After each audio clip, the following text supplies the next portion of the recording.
A continuación vamos a examinar el uso y el abuso de los escritos de Ellen White por los oponentes de la teología de la última generación. Algunas personas podrían decir que los que apoyan la teología de la última generación ocasionalmente usan mal los escritos inspirados. No podemos negar eso. Pero durante los próximos momentos vamos a examinar el caso en contra de la teología de la última generación, donde muchos hacen mal uso de los escritos de Ellen White. Pero antes de abordar este tema, es necesario dejar muy en claro un punto. El caso en contra de la teología de la última generación no solo tiene un problema con los escritos de Ellen White. El mayor problema con el caso contra la teología de la última generación es un problema bíblico. Y espero que la realidad esté clara para cuando este simposio termine. Lo que fue fascinante para mí es que mientras leía los libros más recientes que atacan la teología de la última generación, fue ver los diferentes métodos que al menos dos de los libros utilizan al tratar con los escritos de Ellen White. El más destacado de estos nuevos libros, escritos por un grupo de académicos, en su mayoría profesores del Seminario Teológico de la Iglesia Adventista, usan repetida y autoritariamente los escritos de Ellen White en un esfuerzo para apoyar su posición. Aunque mostraremos en el transcurso de estas reuniones, incluyendo esta misma, cómo las declaraciones que usaron son sacadas de contexto arbitrariamente, o al menos muchas de ellas lo son. A veces el significado obvio de estas declaraciones es simplemente ignorado, y muchas otras declaraciones que podrían haber sido atendidas son ignoradas por completo. Pero otro de estos libros, escrito por un prominente autor denominacional que desde que se jubiló adoptó un enfoque muy diferente a comparación al primer y más significativo libro. En sus palabras, Ellen White desaprueba el uso de sus propios escritos para resolver problemas teológicos. Vamos a volver a esta declaración de nuevo. Sin embargo, se observa con gran interés que cuando este autor en particular asume que una cita de Ellen White podría ayudarle, no tiene problema en usarla. Pero lo que tal vez algunos hayan pasado por alto al evaluar estos libros es el difícil dilema que enfrenta todo adventista del séptimo día al tratar de construir el caso en contra de la teología de la última generación. A aquellos que intentan hacer esto, básicamente se ven confrontados con dos opciones. Número uno, toman un enfoque no literal y no trascendente de los escritos inspirados.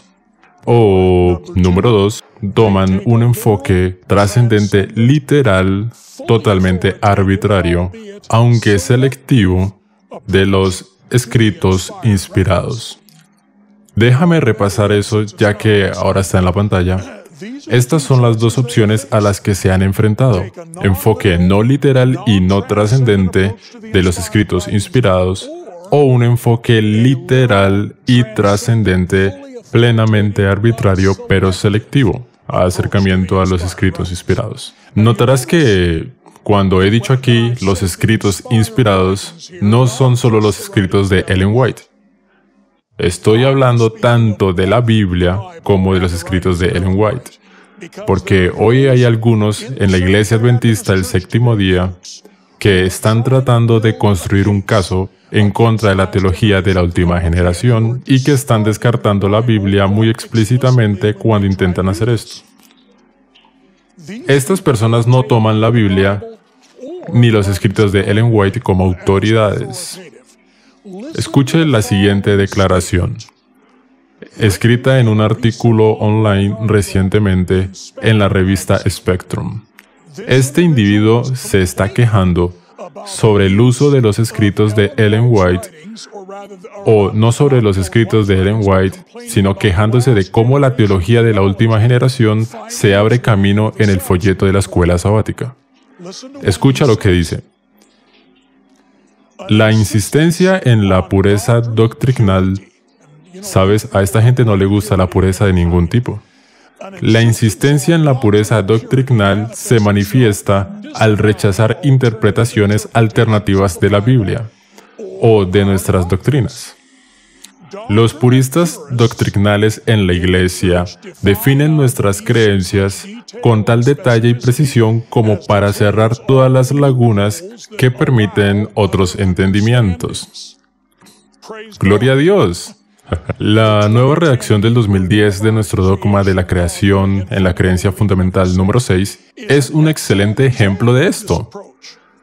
Si esta limitante idea de los comienzos del mundo hace que algunos quieran salir de la Iglesia, eso solo apoya nuestra idea acerca de la teología de la última generación, ya que los que se van de la Iglesia no eran lo suficientemente puros. Aprendemos de Pablo que la experiencia es el mejor maestro. No creo que esta gente haya leído con cuidado a Pablo, si piensan que eso es lo que enseñó. Por tanto, no debemos apuntar a purificar nuestras doctrinas. Entonces, ¿cómo es que Pablo le dijo a Timoteo que no permitiera que nadie enseñara doctrinas diferentes en 1 Timoteo 1:3? Tal cosa como la impecabilidad de la teología de la última generación es inalcanzable y se mantiene inalcanzable y nos mantiene en el desierto. Pablo advierte que, fuera de la cubierta de justicia de Cristo, todos nuestros mejores intentos de hacer el bien equivalen a nada. Vamos a descubrir que eso es mentira cuando estudiamos lo que Pablo dijo y otros autores bíblicos que enseñan sobre el tema.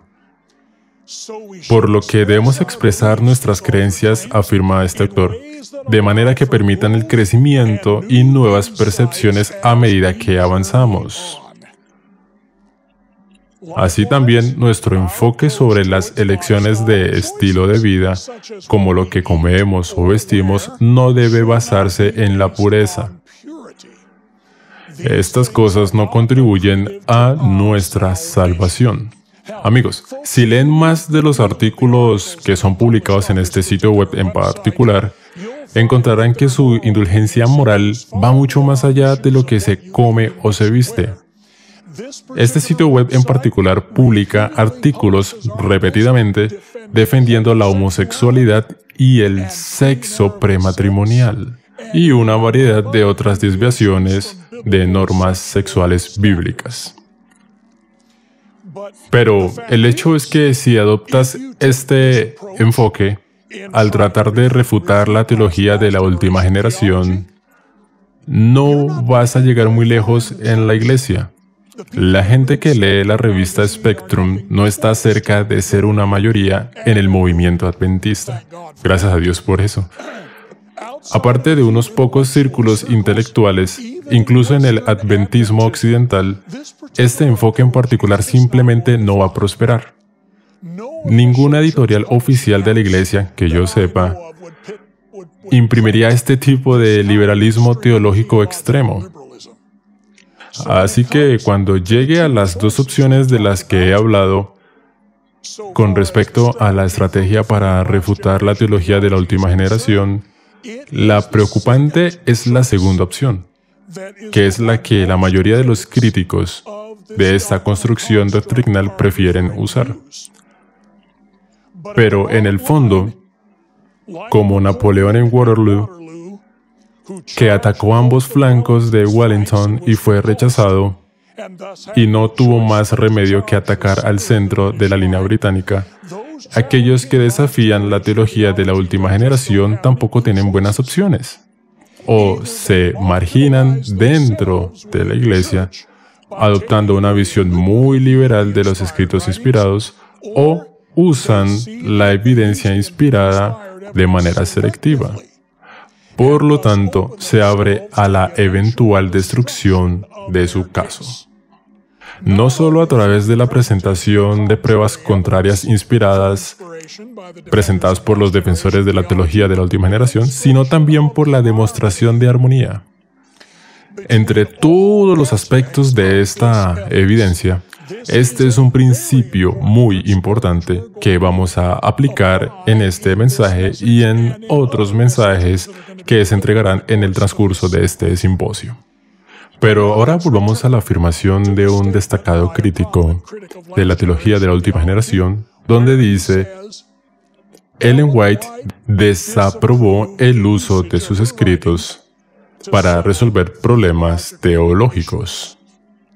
Es cierto que hubo momentos en que Ellen White pidió que sus escritos no se utilizaran para resolver cuestiones teológicas. Y un ejemplo de esto está en la controversia sobre el continuo en Daniel 8. Aquí en el tomo 1 de Mensajes Selectos, página 164, escuche la declaración de Ellen White sobre este punto y escuche por qué pidió que sus escritos no se utilizaran para resolver esta controversia en particular.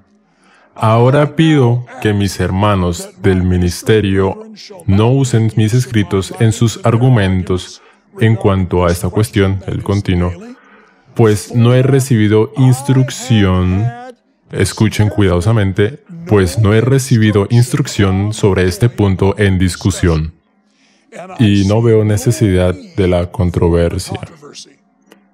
Note que ella no dijo que sus escritos no debían ser usados para resolver este problema, porque esto no era parte de su trabajo como mensajera del Señor. Más bien fue porque, pues no he recibido instrucción sobre este punto en discusión. Lo que obviamente significa que si el Señor no le había dado luz, ella no tenía más luz en ese tema que cualquier otra persona.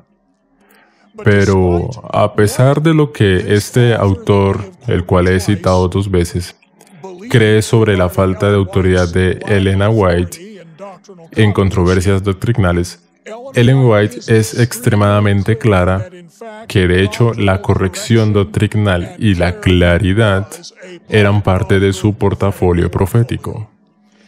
Aclaremos esto de una vez por todas desde sus escritos. Primeros Escritos, página 78. En ella, la Biblia, Dios ha prometido dar visiones en los postreros días, no para tener una nueva norma de fe, sino para consolar a su pueblo y para corregir a los que se apartan de la verdad bíblica. ¿Era tarea de Ellen White corregir a la gente del error doctrinal? Bastante obvio. Dijo que lo era. Aquí hay otro, tomo 3 de Mensajes Selectos, página 31. Además de la instrucción de su palabra, el Señor ha dado testimonios especiales a su pueblo, no como una nueva revelación, sino que Él desea presentar delante de nosotros las lecciones claras de su palabra, para que puedan corregirse errores, para que pueda señalarse el camino correcto, para que cada alma esté sin excusa. En la página siguiente, en el tomo 3 de Mensajes Selectos, página 32, el Señor me ha dado mucha luz que deseo que la gente tenga. Pues hay instrucciones que el Señor me ha dado para su pueblo.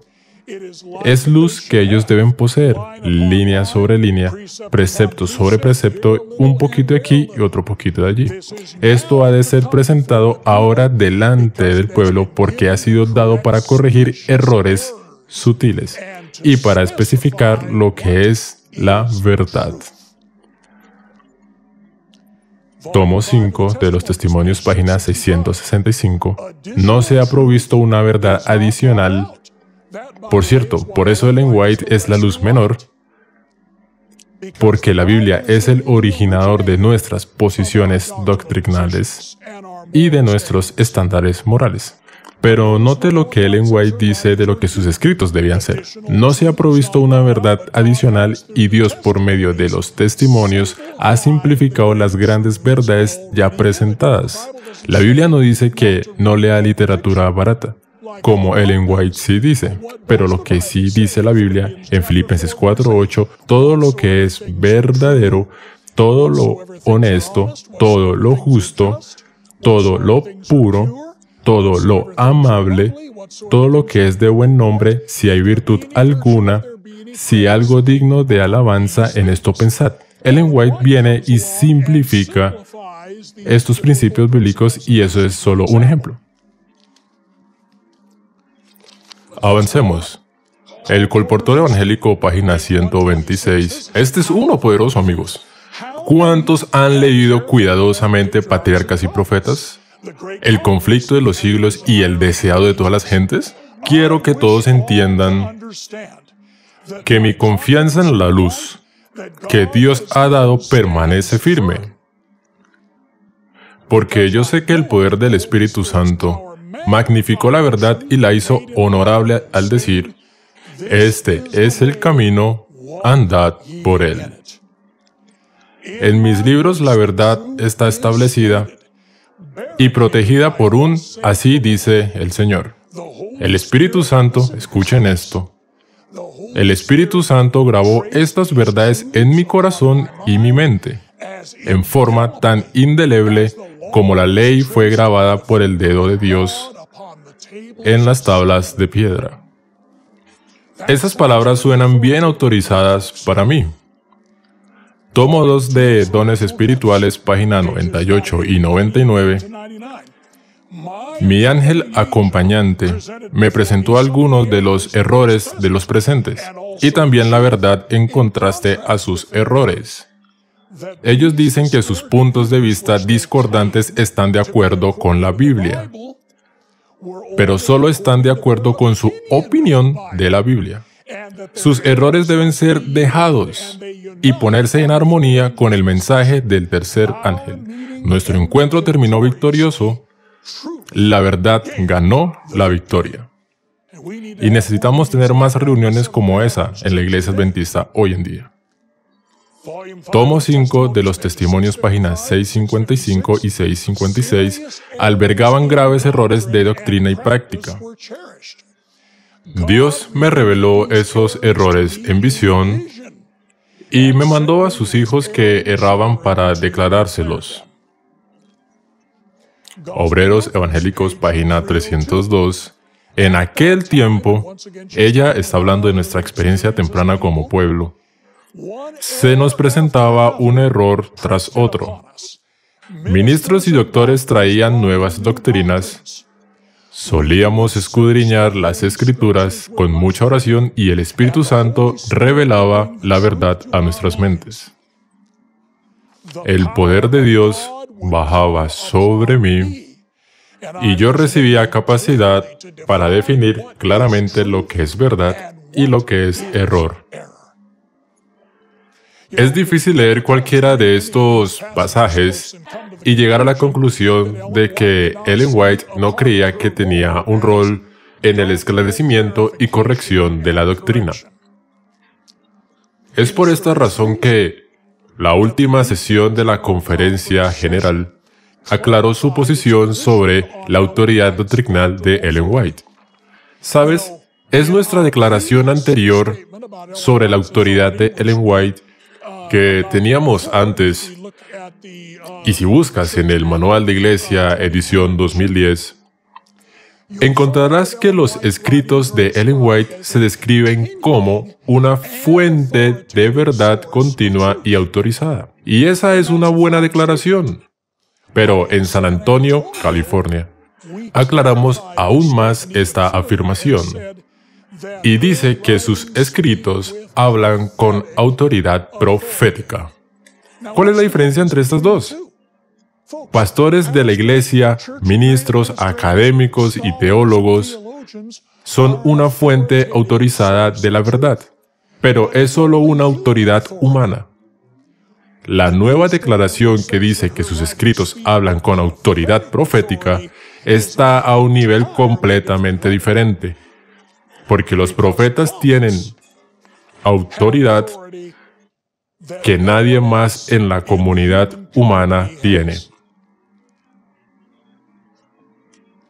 Esta es también la razón por la que la declaración que se votó en la última conferencia general, la declaración sobre confianza en los escritos de Ellen White, hablaron mucho más claramente. Y de hecho, fue tan controvertido que algunos de los delegados más liberales en la sesión trataron de que cierta parte de la declaración fuera tachada. Si usted estuvo allí y vio el debate o la viste en televisión, sabes de lo que estoy hablando. Escucha lo que dice la nueva declaración. Reafirmamos nuestra convicción de que sus escritos son de inspiración divina, verdaderamente centrados en Cristo y basados en la Biblia. En lugar de reemplazar la Biblia, elevan el carácter normativo de la Escritura. Y, escuche con atención, y corrigen las interpretaciones inexactas de ella, de la Biblia, derivadas de la tradición, la razón humana, la experiencia personal y la cultura moderna, al igual de lo que estábamos hablando en mi presentación anterior esta mañana. Un delegado europeo presente en la sala hizo la moción para eliminar esa última cláusula de la declaración. Alabado sea el Señor. Su moción fue abrumadoramente derrotada. Así, la declaración que tenemos ahora dice muy claramente que los escritos de Ellen White tienen el propósito de corregir errores de cultura, tradición y teología que pueden infiltrarse entre nosotros. Ahora, la pregunta que algunas personas harán es, si la Biblia es su propio intérprete, ¿por qué necesitamos que Ellen White venga a interpretarnos la Biblia? La respuesta es realmente muy simple. Dios necesita repetirnos las cosas, porque muchos no escucharon la primera vez, y vas a escuchar mucha repetición durante este simposio. Sabes, a los académicos en el mundo académico no les gusta la repetición, porque piensan que les hace ver poco inteligentes. Pero hay gente corriente como expertos en publicidad que trabajan en el mundo político o en el mundo empresarial y probablemente lo has visto en medio de la campaña política que hay ahora mismo, probablemente los has visto si miras la televisión. ¿Cuántos de estos comerciales se repiten una y otra vez? Y adivina por qué. Porque se necesita tiempo y repetición para que estas cosas lleguen a la gente. Y Dios tiene que usar el mismo método. Escuche por qué Ellen White dice que esto es necesario. En Patriarcas y Profetas, página 364, si el hombre hubiera guardado la ley de Dios, tal como le fue dada a Adán después de su caída, preservada por Noé y observada por Abraham, no habría habido necesidad del rito de la circuncisión. Lo que hemos visto en esta declaración es cómo Dios ha tenido que repetir lo dicho con mayor claridad, una y otra vez. Sigamos. Y si los descendientes de Abraham hubieran guardado el pacto del cual la circuncisión era una señal, jamás habrían sido inducidos a la idolatría, ni habría sido necesario que sufrieran una vida de esclavitud en Egipto. Habrían conservado el conocimiento de la ley de Dios y no habría sido necesario, escuchen esto, proclamarla desde el Sinaí o grabarla sobre tablas de piedra. Y si el pueblo hubiera practicado los principios de los 10 mandamientos, no habría habido necesidad de las instrucciones adicionales que se le dieron a Moisés. Nota cómo Dios ha tenido que repetirlo una y otra vez, porque la gente no estaba escuchando su instrucción anterior.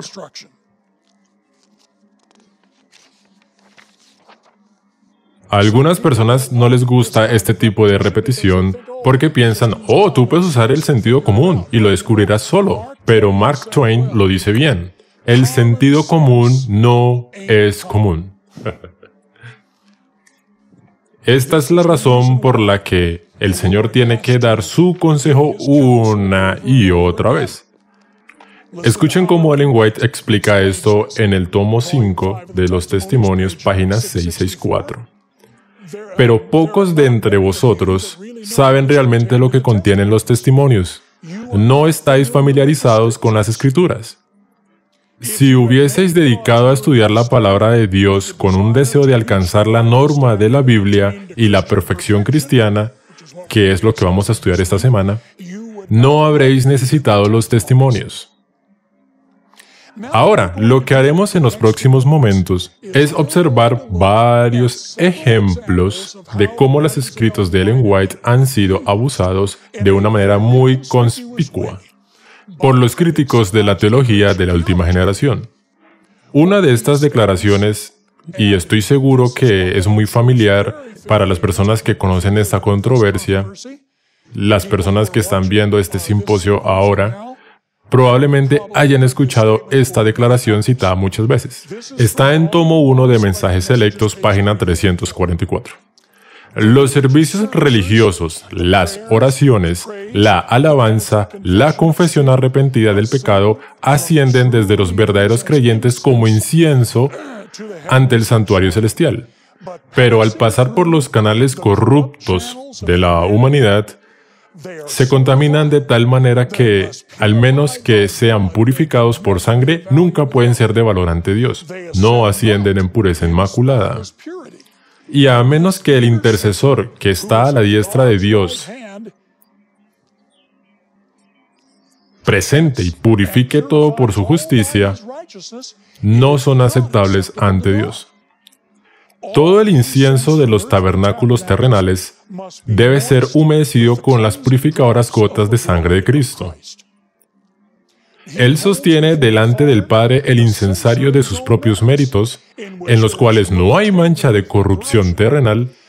Recoge en ese incensario las oraciones, la alabanza y las confesiones de su pueblo, y en ellas les añade su propia justicia inmaculada. Luego, perfumado con los méritos de la propiciación de Cristo, asciende el incienso delante de Dios, plena y enteramente aceptable. Así se obtienen respuestas benignas. Amigos, Ellen White tiene claro que, al igual que la Biblia, que se explica a sí misma, también lo hacen sus propios escritos. En el tomo 1 de Mensajes Selectos, página 42, ella dice, los testimonios mismos serán la clave que explicará los mensajes dados, así como la Escritura se explica por las Escrituras. Entonces, ¿qué quiso decir en realidad Ellen White en la declaración de tomo 1, Mensajes Selectos, página 344, donde habla de la justicia de Cristo, purificando las palabras, los hechos y los pensamientos del pueblo de Dios para que Dios pueda aceptarlos? Veamos algunas otras declaraciones donde ella usa el mismo o similar lenguaje y lo descubriremos. Hechos de los Apóstoles, página 532. Ante los creyentes se presenta la maravillosa posibilidad de llegar a ser semejantes a Cristo, obedientes a todos los principios de la ley de Dios. Pero por sí mismo el hombre es absolutamente incapaz de alcanzar esas condiciones. La santidad, que según la palabra de Dios debe poseer antes de poder ser salvo, es el resultado del trabajo de la gracia divina sobre el que se somete en obediencia a la disciplina y a las influencias refrenadoras del Espíritu de verdad. La obediencia del hombre, escuchen atentamente, puede ser hecha perfecta únicamente por el incienso de la justicia de Cristo, que llena con fragancia divina cada acto de acatamiento. La parte que le toca a cada cristiano es perseverar en la lucha por vencer cada falta. No se trata de una declaración legal. No se trata de cubrir. Está hablando de una transformación aquí en la tierra. Sí, está dirigida desde el cielo, pero pasa aquí en esta tierra. Sigamos. Servicio Cristiano, página 263.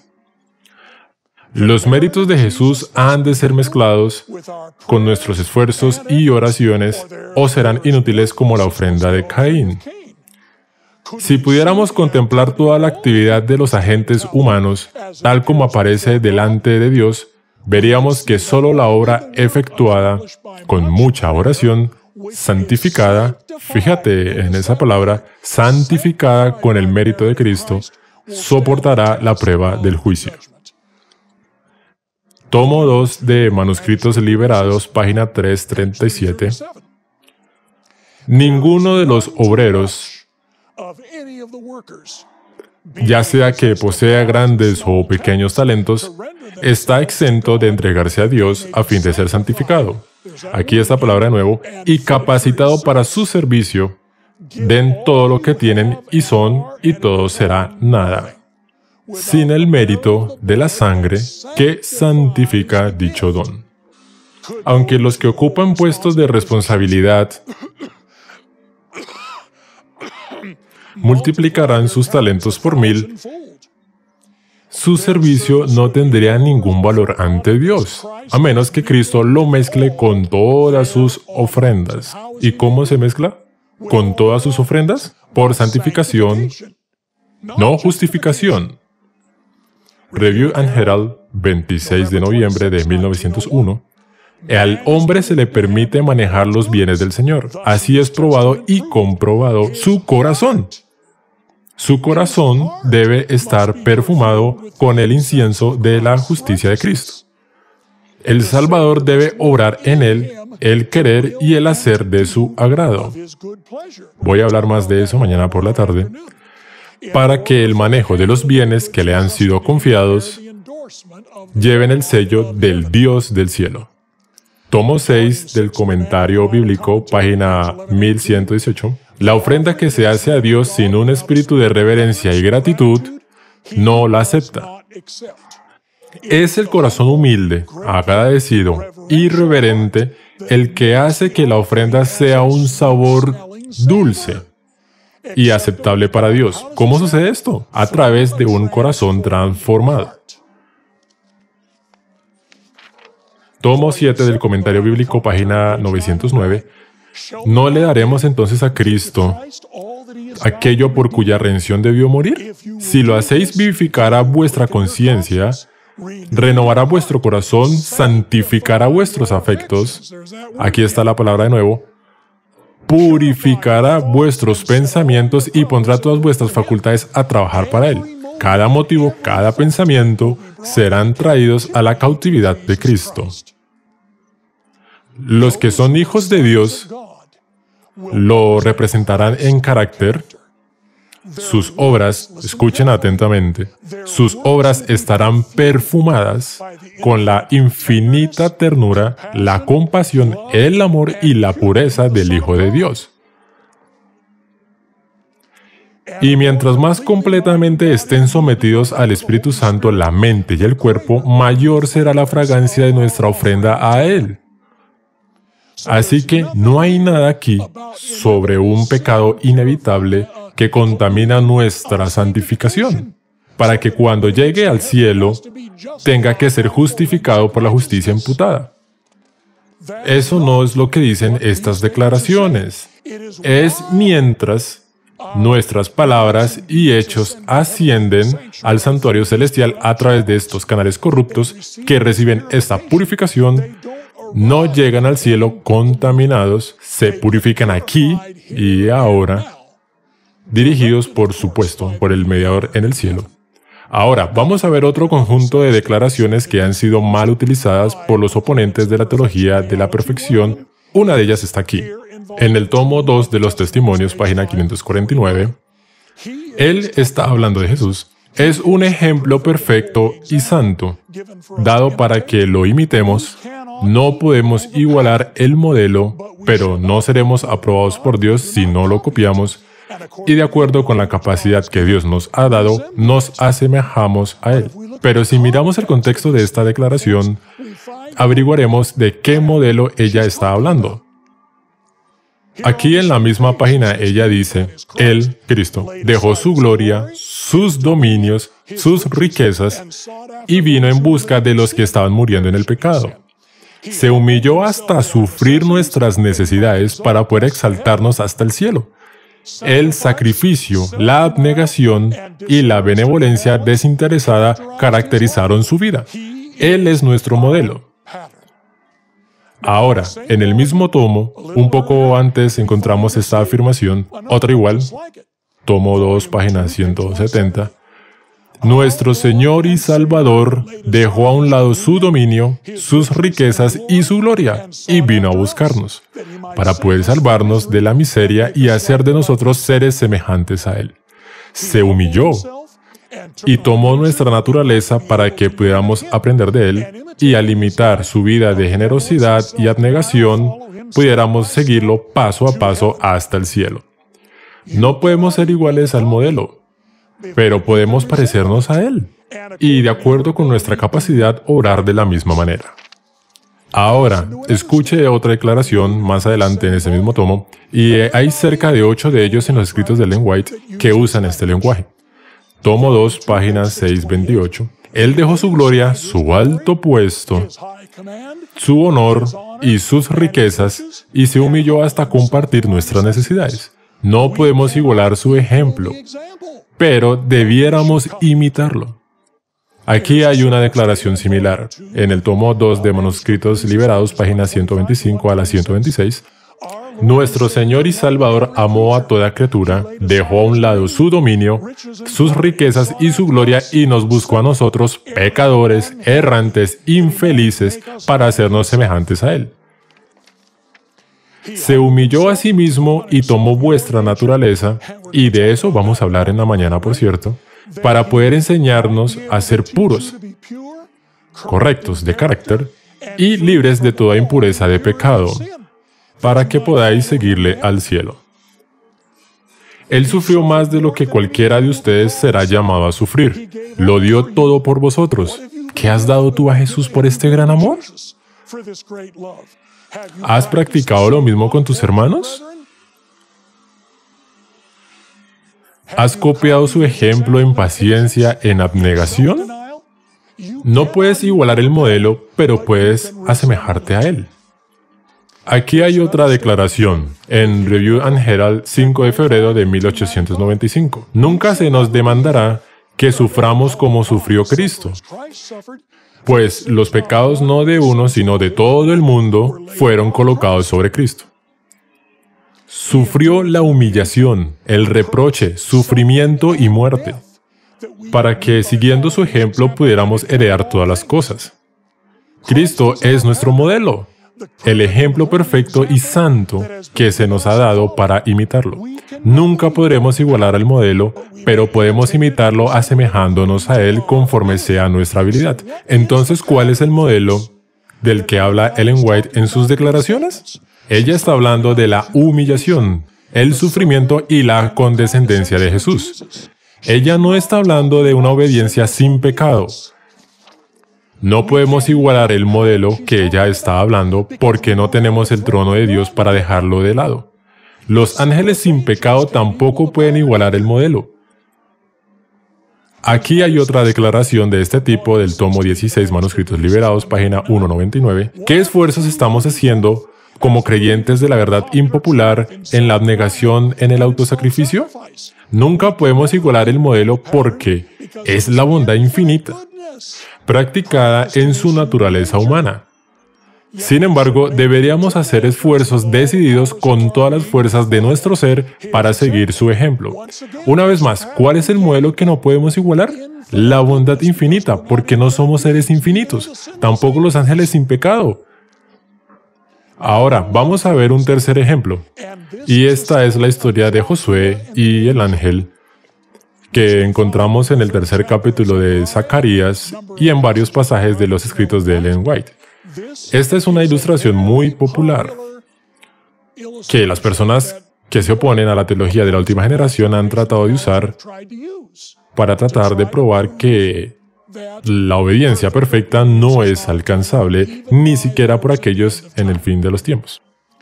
Aquí hay otra declaración donde ella habla de esto en el tomo 3 de Mensajes Selectos, página 196. Jesús es perfecto. La justicia de Cristo les es acreditada a ellos y Él dirá, quitadle las vestiduras viles y vestidlos de ropas de gala. Jesús compensa nuestras inevitables deficiencias cuando los cristianos son mutuamente fieles, leales al capitán de las huestes del Señor y nunca traicionan lo que se les confió entregándolo en manos del enemigo. Serán transformados conforme al carácter de Cristo. Por supuesto, esto viene de la instrucción de que se le quiten las vestiduras sucias en Zacarías en el capítulo 3. Veámoslo. Y el ángel de Jehová amonestó a Josué, diciendo, así dice Jehová de los ejércitos, si anduviereis por mis caminos y si guardares mi ordenanza, también tú gobernarás mi casa, también guardarás mis atrios, y entre estos que aquí están te daré lugar. En otras palabras, incluso aquí en Zacarías 3 está claro que solo aquellos que han sido perfeccionados en carácter se les quitan sus ropas sucias. Esto no se trata de una continua cobertura imputada que oculta la transgresión continua del pueblo de Dios. Veamos el gran conflicto, página 484. Ellen White está hablando de este mismo incidente. Satanás está preguntando, ¿son estos los que han de tomar mi lugar en el cielo? ¿Y el lugar de los ángeles que se unieron conmigo? Mira los pecados que han señalado su vida. Contempla su egoísmo, su malicia, su odio mutuo. Los hijos de Dios han sido, nota el tiempo verbal, los hijos de Dios han sido muy deficientes en muchos respectos. Satanás tiene un conocimiento exacto de los pecados que él los indujo a cometer. Ellen White dice inmediatamente, citando a Satanás, ahora él señala la historia de sus vidas, los defectos de carácter, la falta de semejanza con Cristo, lo que deshonró a su Redentor, todos los pecados que les indujo a cometer. Ahora pasemos al tomo 5 de los Testimonios, página 469. Escuche lo que ella dice. Israel fue revestido con vestiduras. La justicia de Cristo les fue imputada. La mitra colocada sobre la cabeza de Josué era como la que llevaban los sacerdotes, y llevaba la inscripción Santidad al Señor. Lo que significaba que, a pesar de que sus anteriores transgresiones, estaba ahora capacitado para ministrar ante Dios en su santuario. Note todas estas declaraciones. Se refieren a los pecados del pueblo de Dios en tiempo pasado. Tomo 5 de nuevo en la página 474. Pero aunque los seguidores de Cristo han pecado, no se han entregado al dominio del mal. Han puesto a un lado sus pecados, han buscado al Señor con humildad y contrición, y el abogado divino intercede en su favor. Ahora vamos a ver otra declaración, y nunca he visto esto citado por las personas que usan este ejemplo para probar que supuestamente es imposible dejar de pecar. Escucha lo que dice Ellen White aquí en el tomo 4 de Manuscritos Liberados, páginas 249 y 250. Una vez más, Ellen White está citando a Zacarías 3. Me mostró al sumo sacerdote Josué, el cual estaba delante del ángel de Jehová, y Satanás estaba a su mano derecha para acusarle. Y dijo Jehová a Satanás, Jehová te reprenda, oh Satanás. Jehová que ha escogido a Jerusalén te reprenda. ¿No es este un tizón arrebatado del incendio? ¿No es lo que nos gustaría hacer? Yo ciertamente quiero hacerlo. Ahora, Josué estaba vestido con ropas inmundas y parado ante el ángel. Josué, dice Ellen White, que representaba al pueblo de Dios.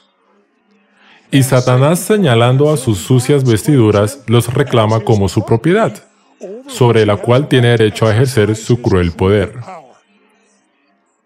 Pero estos mismos han aprovechado las horas de gracia para confesar sus pecados con contrición de alma y apartarse de ellos. Y Jesús ha escrito el perdón frente a sus nombres. Ahora escucha. Aquellos que no han dejado de pecar y que no se han arrepentido y buscado el perdón de sus transgresiones no están representados en esta compañía. ¿Por qué la gente no es consecuente cuando escriben esos libros? ¿Por qué no miran la evidencia? Esta evidencia destruye los argumentos de aquellos que usan estas declaraciones inspiradas en contra de la teología de la última generación. Aquellos cuyos pecados están cubiertos, aquellos cuyos pecados son quitados, son aquellos cuyos pecados han sido vencidos. No los que aún ocasionalmente caen y fallan y pecan. ¿Querrían estar en el cielo con gente así? No lo creo. Entonces, ¿de qué manera estas deficiencias son inevitables? Como dice la declaración del tomo 3 de Mensajes Selectos, página 196, ¿por qué son inevitables? Porque el pasado no se puede cambiar. Solo puede ser eliminado por la gracia perdonadora del Salvador. Estos son solo algunos ejemplos de las declaraciones de Ellen White que se toman fuera de contexto para probar supuestamente que es imposible dejar de pecar, incluso a través del poder de Dios. Vamos a ver varios otros en el transcurso de este simposio, pero espero que quede claro a todos los que están escuchando estas reuniones y quienes están viendo esta presentación o mirando los folletos que estas declaraciones, cuando son usados por oponentes de la teología de la perfección, están siendo sacados de contexto y no enseñan lo que ellos supuestamente dicen que enseñan. Amigos, tenemos que ser como los nobles bereanos y escudriñar las Escrituras diariamente. Escudriñar los escritos del Espíritu de la profecía y agradezco a Dios, veo que tengo unos minutos más, y agradezco a Dios que El Shaven se salvó de los incendios recientes, porque creo que es un símbolo que Dios quiere que sepamos que el regalo profético sigue estando seguro. Tenemos que meternos en esos libros. Necesitamos estudiarlos como nunca antes. Encuentro gente estudiando todo tipo de cosas. Libros devocionales para hombres, libros devocionales para mujeres, libros devocionales para parejas, todo tipo de materiales sin inspiración. Y sin embargo, estos libros devocionales de la profeta, como En lugares celestiales, hijos e hijas de Dios, Nuestra elevada vocación a fin de conocerle, un montón de otros que podrían mencionar, esos son los que necesitamos leer y estudiar. Porque si lo hacemos, no tendremos confusión en nuestros corazones o mentes sobre los asuntos de salvación que estaremos considerando en estas reuniones. Padre Celestial, tú eres el Maestro de todas las cosas. Y alabamos tu nombre por estos consejos escritos, por los cuales todo en nuestras vidas, todo lo que leemos, todo lo que escuchamos puede medirse. Que podamos encontrarnos entre aquellos que lo harán. Llegar a cada punto, como Ellen White dice en una declaración, soportar cada prueba y vencerán, a cualquier precio que sea. Han escuchado el consejo del testigo fiel y recibirán la lluvia tardía, y estarán preparados para la traslación. Oramos para estar entre esa compañía, querido Señor. En tu nombre y por tu amor. Amén.